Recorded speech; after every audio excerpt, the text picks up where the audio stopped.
Hello, this is Gina Dallison, and this is, Claire Fox, and together we are Everything everything MS. MS. And today we are talking about adapted cars, and it's the second in the series of adapted cars. We had our first little journey when both Claire and I, interestingly, at a similar time, moved from driving using our foot pedals to a new car that included hand controls, and it was a push-pull hand control. We both got the same type of hand control with a steering wheel knob.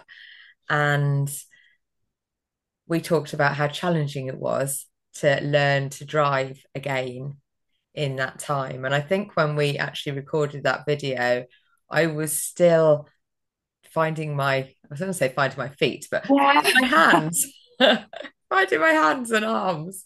And Claire was a little bit ahead of me, and you were feeling more confident and finding that actually you were more confident in driving generally. Now you're not reliant on your legs. And I'm pleased to announce that I am also in that place now. So we're a month or so, or a couple of months on. I can't remember. It's been a while, Yeah. but I definitely feel now that I am able. Well, I do feel confident in the car. It doesn't stop me going places now. So I think some of the things I would like to share, I don't know about you, Claire, but maybe some of the things that I wish I'd known before I'd actually got my Motability car. So we've both got a car through Motability, which we're in the UK. If you were disabled enough to tick a certain box on the personal independent payment, you get is it the, what section is it? The mobility section Oh yeah, yeah. of 12 points. And if you get that, then you can use some of your PIP payment, personal independence payment, to pay for a car, basically. And then you get a car, it's on a 3-year lease, and you can get whatever adaptations you require. You'd not had a car, though, had you? You'd not had a Motability car Well, I have previous. now. This, So when you first got it, I can't remember or did you get this car for the first time with its adaptations? yes, this is my first Motability car, and it had the adaptations. So I'd done it the other way round, and I'd gone from a manual car. This has gone on for a few years. So I'd gone from a manual car. Then the next time, when my lease was up, the last time I decided to go automatic because my left leg is the leg that's most badly behaved. So I went for an automatic. Oh, Sophie. I didn't have it that long actually until I decided to get the adaptations because it was getting a bit dangerous actually. Yeah, yeah, and obviously I was, yeah, pre this Motability car when I was driving an automatic, and it was getting dangerous, Okay, and I yeah. had my incident, didn't I, when I drove the car into the And it's river. quite a big incident, Gina. I think incident, the word that is a bit too small Yeah, for what actually happened. yeah, it was quite I suppose it was an accident, wasn't it? So Yeah. so for those of you who don't know, this was probably about 2 years ago now, and I had been rowing in an adapted rowing club at the River Avon, and I'd parked next door to the rowing club, which was right next to the riverbank. And when I got out of the river on back onto the land, and hindsight tells me that I should have had a little rest. What I did do was get into my car, try to reverse out of the parking lot, and went to take my foot off the accelerator and onto the brake, and my foot didn't get the memo. And instead of coming off the accelerator, it pressed harder on the accelerator. And within moments, I was reversing at speed into the River Avon and had to escape out the window. And that was the end of my previous car.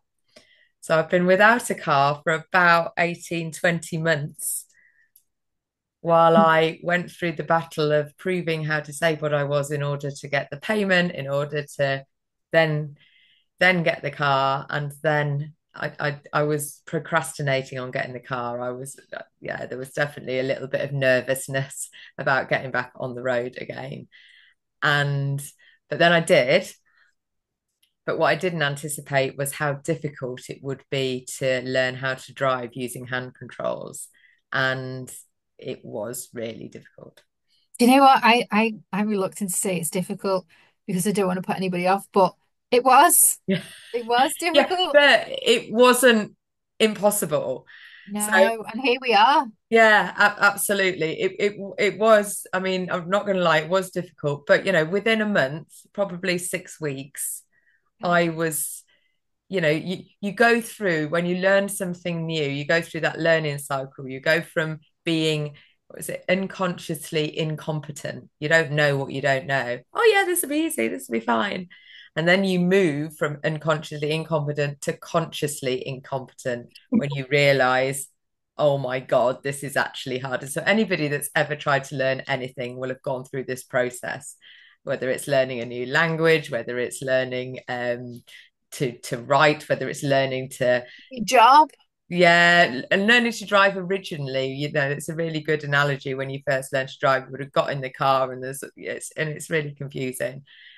And and there was a couple of weeks where I was like, I'm feeling really victim like. Poor old me. I've got a brand new car sitting on my drive that I'm too scared to drive. Yeah, yeah. I think you had a double whammy though, because you'd gone so long from driving because of the accident to then getting in a car after all that time, and we all lose our confidence when we don't drive for a bit. And I'm somebody that used to drive 200 miles to work at one time. So, I've always been quite confident driving.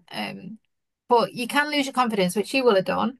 And then you're getting in a car that's got all these adaptations. And I always explained it to people. It was like patting your head and rubbing your tummy at the same time. Totally, That's really totally. hard. It is That's really really hard. hard. It's really Yeah. hard because the push pull is you push it to brake, isn't it? Right. And pull Mhm. to accelerate. But then with your left hand, it's got a steering wheel knob, and so it's exactly that. And when you're going around roundabouts, it's like, whoa. So yeah, it is it is a challenge, but it is a doable challenge. So if anybody's thinking about doing it, there's probably a few things that I wish I'd known, or I would have done things in a bit of a different order. And I know that you did, didn't you? You had an assessment first. Yeah, I did. I was probably about 30 minutes in a car that was adapted, and it was a push pull, like we've explained, but it was on a big stick next to the car. Um, and and I didn't like it, but I'd heard about an O-ring that you can put on top of the steering wheel. So I said, "Do you have an O-ring? Can I try that?" And they went, "Oh yeah, yeah, you can try that." And I'm like, "Why haven't you offered me that?" Anyway, I had I went around a car park twice with the O-ring, and I quite liked it. So then this report gets done saying Claire wants to have the O-ring. She felt better, more comfortable with it. But all this as time is going on, and I was trying to get a grant from Motability to pay towards it. In the end, I didn't have to pay towards it, paid a tiny amount. Um, and so time is going on, and then I'm forgetting what I've learned, and I'm forgetting what everything was, and because MS and perimenopause and all those things make you forget. And then I got in touch with them and I said, "Can I have another go? Can I have another practice?" And that's kind of a no-no. You can't do that. So that didn't happen. Then I found out about the push pull that just sits next to the steering wheel, like we've both got. And I thought, that seems so much better because my car, like everybody's, will can be driven by somebody who's able-bodied. So I needed it to be right for my husband to drive as well. And he's quite tall, and I thought that stick next to him, that's not going to be ideal. So I found out about this push pull, and then I got in touch with somebody else, and that's where we ended up. And then after a week of having it, I phoned the push pull people and I said, "Can I have it on the other side? Because I think it'd be better on the other side. But I think I was just frustrated, anxious, angry, victim, like, Well, you it is. know. Yeah, it does feel like that when things don't quite go to plan. Because when I first got my, so I didn't go to an assessment centre at all. I didn't even know about the assessment Yeah. centre See? until I'd already ordered my car and chosen the adaptations because I got some advice from somebody who was already using adaptations and suggested this was the best one. Didn't even look it up. So I would suggest, even if you're not able to have an assessment. And the problem with the assessment was when I phoned up about them, it was a 3 month waiting list. And by this point, I'd already ordered my car. And then it'd be waiting 3 months to be assessed. Then you've got to just, that's what Claire was saying, time's ticking on. So if anybody's watching this, thinking about having adaptations, I would suggest you get your name on the assessment list, go through Motability because then you don't have to pay. Get in touch with Motability, then get on the list to have the assessment. And then once you've had the assessment, you can try out. There's an overring, there's an underring as well. I learn about now as well, and there's a push pull, and there might be some other ones that we don't even know about. And the other thing that you could do, which I wish I'd done, is just YouTube. Look on YouTube. There are Yeah. people there that like show what it is. So obviously you can't try it, but you can get an idea. Oh God, is that something? And Do again, you know what? I didn't That's even like think this about it. everything on YouTube. I never thought of that. That's a really good one. Look on YouTube. Yeah. Absolutely. So you get an idea about what's available because I think there's a lot more available. You don't know until somebody tells you. And the problem is with me, when I was as I was going through the process, people were telling me things, but I was already in the process at that point. You'd already said yes to something and you've already chosen the car that you've chosen. Then that might make a difference to the car that you choose as well. So there's a lot to consider. So, and I just want to say, if there's anybody out there thinking about having adaptations or going through the Motability and would like to talk, both Claire and I are coaches. We like to talk to people and we like to help people because it just makes, I don't know about you, Claire, but I certainly think when we're going through these challenges, it makes the challenges more worthwhile if other people can learn from them. And then their challenges become not quite as challenged as it needs to be because it can be a lot simpler. And I if think you're, it can normalize it as well. yeah, It normalize that you and I were going through it at the same time. I was slightly ahead of you by, I don't know, a few weeks, 3 or 4 weeks. But yeah, and there's the normalization of it because you feel when you're in this situation, you are like far away from everybody else. well, yeah, When we're this not, is it. there's lots of people who have the car adapted for very, Absolutely, yeah, yeah, yeah, yeah. And I think because it's sort of been put on us as such, well, I suppose everybody has been put on them. Is yeah, that the right term? yeah. We Yeah, all chose it. It's not like yes, we've gone out and said this is what I want. It's yeah, this is what you sort of have to. We don't have to, but if you want to be independent, totally, totally. Because then I need it for work, so I needed the car and the independence that even if I wasn't working, to just be able to go to the shop or something yeah. like So that. I was without a car for like 19, 20 months, That's and a I long time. managed with my scooter. I had my scooter, and I had lovely people who gave me lifts places, but yeah, it's not the same, is it, as having your own car and being able But to just yeah, pop off somewhere. totally. But you also, I think, lack of information again. You are now having the car adapted again so that you can get the scooter in the car. Well, this has been another yeah. Dun dun dun, Dun, dun, really? dun. Yes. So it was really interesting. So yes, exactly that. So I've got a Motability scooter, which is a Kimco MIDI, and it's quite a small scooter, and you can take it to bits, and it comes into four pieces. So somebody who's able-bodied basically can take it to bits and put it in the boot of your car. So you can move it. But once I'd once I'd had the adaptations, I then had driving lessons. Found a driving instructor nearby. It was the driving instructor that said, "Oh, you should get a hoist for your car, so then you can be fully independent." So, what is a hoist? So, a hoist is an electric arm that basically will lift your Motability scooter from the ground into your car and vice versa.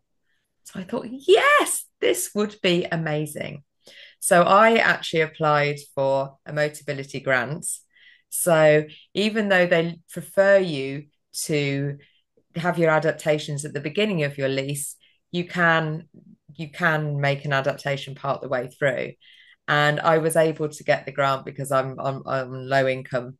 So they sort of depending what your income levels are, because the hoist that I got was about £1,600 worth of kits. So it's quite a lot of money. So thank you that I was able to get that. I spoke to the adaptations place. They told me, I told what car I'd got, the mobility scooter I got, and they said that it would fit, but I'd have to take the seat off the mobility scooter to get it in and out of the car.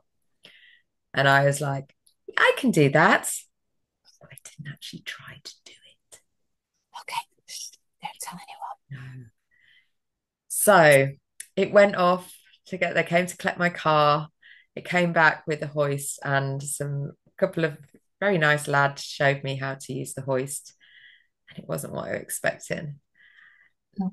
Well, it didn't it did lift the scooter in and out of the car. My car's just about manages to get it in. So there's a little bit of jiggery pokery around. So again, if I'd thought about having the hoist at the before I'd bought the car, before I got the car, I probably would have had a different car with a bigger boot. Okay. So again, Okay. just like these are lessons to be learned. So if anybody's out there, thinking about any of this stuff and wants to have a chat or just wants to go through this video and sees what you can have a look at, then Yeah. yeah, I would definitely look into the type of scooter that you've got or want, and also the type of car that you would like, and then also whether you're actually able to get it in and out of the car, independently, which is sort of the idea. Just something to touch on going back as well. You said about you had lessons when with somebody that can give you lessons in an adaptable car. That's something that's not common knowledge. No, and I didn't know that until after it was the adaptations place. So I got mine in Coventry, so I'm in the Midlands, and it was a company called Jim Duran Hand Controls and they actually told me about a woman that was local to me that did hand controlled lessons. So the first time I had a lesson, I was thinking, yeah, I'll learn how to do the hand controls, go pick up my car, it'll be fab. So I had a 2 hour lesson with her, and yeah, I was not feeling confident. So I know. I ended up having I think I had another two lessons. I had 6 hours worth of lessons. And even then, I was feeling more confident. But then I had a friend basically sit next to me in the car, and I just drove around my little estate where it's really quiet and I just practiced. And of course, not only are you getting used to the hand controls, anybody who's had a brand new car will know that you've got to get used to the car as well. It was beeping at me all over the place. And I'd got the added thing is I never bought a brand new car before. I was always an old banger type of girl that's already got bumps and dents in. So I felt good about that. Whereas this was a beautiful red, shiny Mazda, very intimidating when I first started. But now I love mine. And Mazza, her name is. So yes, and she's really helping me get out and about. But the mobility scooter isn't fitting in quite the way I would like it. It does get in and out. So if I don't know, maybe if I met you, I don't know if we could manage it together. I don't know if we could between us maybe get the seat on. We might be able to because we're pretty hard badass women. We'd probably Very get it much. in. And we can always smile and ask nicely for some help. So I'm not totally terrified about going out. And I think maybe if I went with my mum, who's though she's older, she is able-bodied. So I think we probably could manage it, but it's not quite what I was hoping it would give me, which would just be nice and easy. But if Maybe, you think about, sorry to interrupt, but if you think about when we first got the car that was adapted, it wasn't quite what you thought it would be. And yeah, then you well, had to make those changes. exactly, exactly. So this is the first sort of lessons on this really. So we'll see. The other option that I could do is get myself a fold up scooter, which is smaller. in which case it would, because also what I didn't take into consideration fully, how much boot space it would take up. So I have to have the two back seats down. So there's only one back seat when the mobility scooter's in.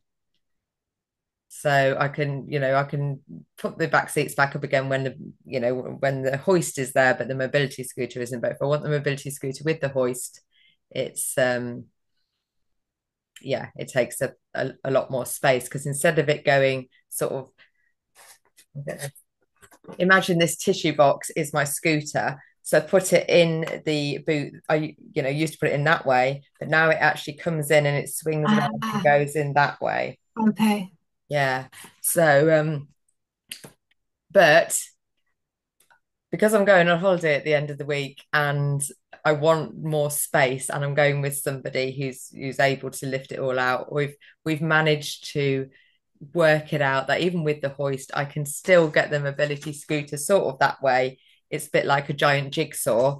It's not easy, but it is possible. So it's not as when I first saw it, I was quite disappointed, I have to say. But it's a bit like you say, it's a bit like having the car and it not quite being what you think. Or Uh, not as easy as you think it would no, be. not as easy as you think. And I have me, Claire, I'm very positive. I always think, yeah, I'm very optimistic. I'm a bit of a Pollyanna girl, really. Yeah, it'll be easy, it'll be fine. And then it's like, yeah, it's not. So then I have that, oh, but then we pick ourselves up and we have some people help us and find a way. And I'm sure maybe in another month or 2 months' time we can come and have another update and see how is it Yeah. working now? Yeah. Because it's all a journey that we're going on, and sometimes it can feel really frustrating and challenging, but it's definitely worth the effort and the struggle and the challenge, because learning anything is a challenge, isn't it? And And learning is good. It's good for our yeah, brains as well. it's very good for our brains. It helps with Just, myelin regrowth as well, apparently, learning. So when you're in that bit of like consciously, and incompetent where you realize actually I don't know what I'm doing, then that's the bit apparently where the myelin grows. So it's really good to learn new stuff. And then eventually, if you practice and practice, and actually with the car, it wasn't, within 6 weeks, I was driving pretty confidently. And now and when I'm on the motorway, I can do the cruise control. So I can get both hands on the steering wheel and I can feel like, so yeah, I feel confident now. And it being driving somewhere, it doesn't stop me from going places now. So hopefully now with this hoist, like you say, I'll get a bit used to it and I'll the confidence will grow. Okay, if I'm really stuck, I'll just ask someone. If I get really, really stuck, then yeah, there'll be somebody. There's always a way, isn't there there? is. There is always somebody who can help. And that's what we have to remember as well. And Yeah. people like to help mostly, and you're nice. I'm a nice smiley person. You're a nice smiley person. I'm sure everybody out there are nice smiley people, so just go out and smile and yeah. Yeah, yeah. Yeah. Um, yes, interesting. Very, but yeah, I think we should have a part three. I think we definitely need to part Adaptations three. part three, and it'll mainly be your scooter, or I don't know. We'll see where we're up to Yeah, with how we're getting on, and if we've done really long journeys. The longest I've done is just over an hour. Was like I say, I used to drive 200 miles to work, so I never had a problem with driving a long way. But that was it was a bit, yeah, it was fine. I did it, but and I'm glad I did it. So yeah, yeah. I've done about an hour and a half. yeah, you have, Yeah, yeah. so I've yeah, and it's been good, and I love, like I said, I love the car now. I love the fact that I can listen to my podcasts and it's got my sat nav on the computer, and when I reverse, I can see where I'm reversing, and Very fancy, yeah, and I like fancy. yes. And I'm really excited as well because my eldest son's now passed his driving test. So, and with the Motability cars as well. So this is something that is really worth knowing. So if you've got a child that has taken their driving test, not every car, but a selection of them will allow you to have a young driver on the insurance. So that means Joel, who's 19, has just passed his test, can now drive my car. Like Claire said, obviously he doesn't use the adaptations. He drives it like an automatic. And you don't have to pay any more for the insurance. If he has an accident in it, his excess is a lot more than mine. It's 500 instead of 100, but hopefully he won't have an accident and that will Um, be fine. Yeah. but you can get two extra people on the insurance, can't you? So I Yeah. have So you can a get three. husband, Yeah. but we went to Wales recently, and my friend was supposed to be driving in a hair car, but the night before something came up on her car saying, "Oh, not good." And so I said, "Well, let me get you insured on mine." So I got her insured on mine as well for nothing. And so, Yeah. and that was, it was an hour and a half, nearly 2 hours drive away. And so it worked dead well. And to be honest, she was really happy to drive it because it's a really nice car. Well, this is it. That's what Joel said. It's like, oh, this is really smooth, and it is really nice. So when Yeah, I'm going away at the weekend, I'm putting my friend on the insurance because you can swap and change. yeah, You can have someone on it just for a week or just for a yeah. day, and so you can have three people, including yourself. And only one of them can be under 20. I think it's 25 that they cast as a young driver. So I can't have both my sons when my other one. Okay. So, but Did, this is just things to know yeah. because you don't know Yeah, until somebody tells you. exactly. Yeah, Exactly. So yeah, we're telling people we're sharing this information, Gina. We're yeah, happy to share. We're nice like that. absolutely. Yeah. So if yeah, it's definitely, and I think that was one of the things that sort of inspired me to push forward and get the car. Once I realised, oh, what? So I can get my son on the insurance and I don't have to pay a top premium or something. Yeah, well, that's No. sort of worth it. And actually, if you've got an older child, so if you've got a child that's maybe over 21 who's hasn't passed their test yet and is learning, you can put them on your license as well, and they can learn in your car. But they have to be over 21. So mine were still teenagers. So again, these are just things to know. It's really worthwhile. It's there are secondary gains to being ill and being disabled. So it's you have to battle for them and you have to discover them and learn about them. And that's one of the things we're just trying to share. It's like nobody wants to have MS, nobody wants to be disabled, but there are things out there that can make your life easier and more Yeah. fun. Just talking about it and knowing that it's there. Yeah. It's yeah, let's make life as fun as possible because yeah, it can be very serious, can't it? All this healing and illness and worry about what's around the next corner. So just trying to lighten things up a little bit and have more fun. Yeah. And part Yeah. of that is getting out and about and meeting friends and going places and enjoying life. Well said. Well said. That's sad. So on that note, we will leave you and we'll come back and report in again in a month or so where hopefully I'll be like, oh yeah, I can get Bumblebee in and out of the car. Bumblebee, by the way, is the name of my mobility scooter. I'm So so glad you added that at the end, Jeff, so people know. Yeah, because they'll be going, who? What? Huh? yeah. Yeah. So this was Claire and this is Gina and we are Everything MS and thank you for listening.